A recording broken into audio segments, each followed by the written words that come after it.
추미애 법무부 장관 아들의 휴가 특혜 의혹, 검찰이 오늘 수사 결과를 내놨습니다. 불법은 없었다. 관련자들 모두에게 불기소 처분을 내렸습니다. 박지훈 변호사와 함께 검찰의 판단 근거와 남은 의문점들 차례로 짚어보겠습니다. 변호사님 안녕하십니까? 안녕하십니까? 예.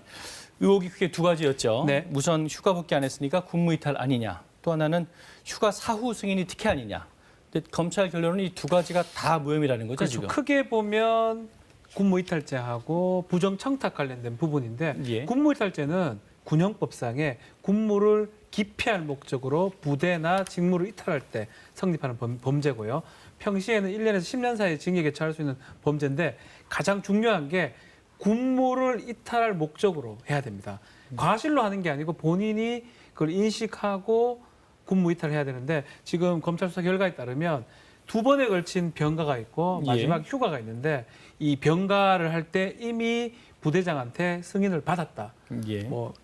첫 번째 병가는 당연히 승인을 받고 왔고요. 두 번째 병가 때 연기를 할 때도 이 1차 병가 마지막 날쯤에 승인을 받았고 또 나머지 개인 휴가도 승인을 받고 사용했다라고 하고 있습니다. 그렇기 때문에 본인 입장에서는 고의가 없기 때문에 군무이탈죄는 성립할 수 없다라고 지금 처분을 내린 것입니다. 예. 그런데 휴가가 이제 사전 승인이 됐다면 네. 그 의혹을 제기했던 그 당시 당직사병 왜 추 장관 아들에게 복귀하라고 한 걸까요?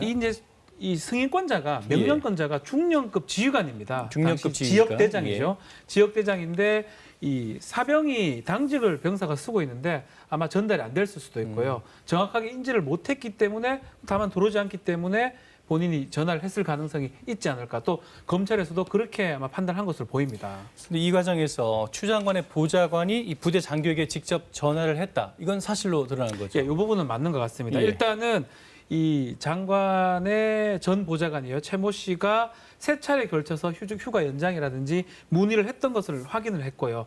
다만 이제 문의하고 확인하는 게 부정청탁법, 이른바 김명란법 위반인지 여부를 이제 판단을 해야 되는데 그 부분 관련해서는 법령에 위반해서 부정한 청탁을 해야 되는데 문의하고 안내를 받은 것은 부정한 청탁이 아니라고 검찰은 판단을 내렸습니다. 그래도 이제 당시 당 대표이지 않았습니까? 그렇죠. 그 당 대표 보좌관이 전화를 했는데 외압이나 청탁은 아닌 걸로 봤다는 말씀이신 그렇죠. 거죠? 이게 사실은 전화 지금 민원실 얘기도 있고 있는데 예. 일단은 보좌관이 전화를 하게 되면 외압을 느낄 수도 있고 또 사람에 따라서는 상당한 부담을 느낄 수가 있습니다. 그렇지만 어떤 질문을 했고 법령에 위반을 했나 안 했냐가 지금 김명란법 부정청탁법상 위반 상황이 될 수가 있습니다.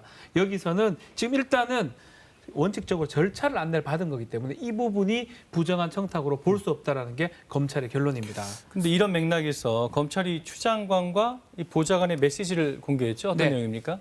이 부분은 조금 문제가 될 여지가 있을 것 같습니다. 일단은 두 사람에 대한 문자 메시지가 있는데 예.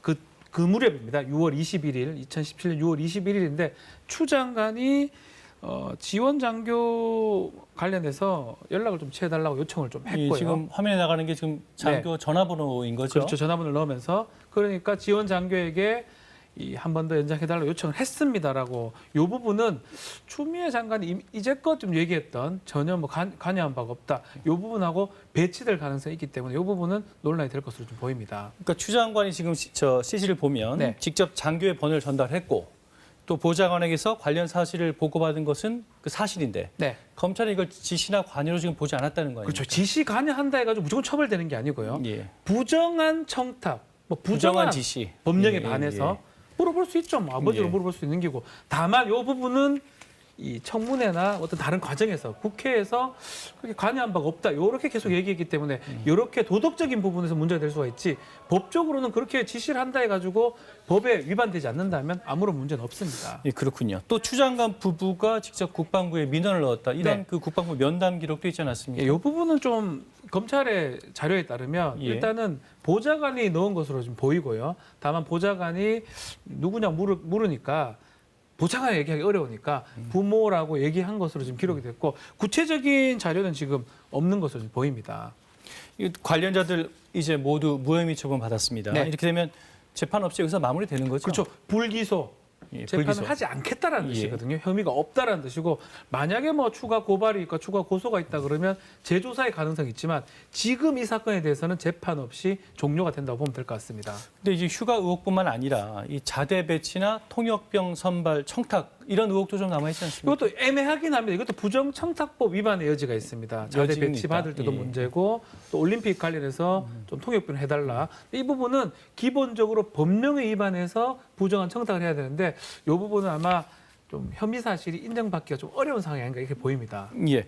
마지막 질문 드릴게요. 야당에서는 애초에 공정한 수사는 뭐 기대하기 어려웠다. 그래서 특검 도입해야 된다. 이렇게 주장하고 있는데 이 특검 가능성이 있겠습니까? 원칙적으로 가능성이 적어 보입니다. 왜냐하면 예. 특검이라는 거는 법을 만들어야 됩니다. 국회에서 법을 만들어서 이 사건에 한해서 특별검사가 이제 하는 건데 그래서 야당보다 여당이 많은 의석을 차지하고 있기 때문에 예. 법안으로 통과될 가능성이 적기 때문에 특별검사는 사실상 좀 힘들지 않을까 생각이 듭니다. 예, 변호사님 말씀 감사합니다. 여기까지 듣겠습니다. 감사합니다.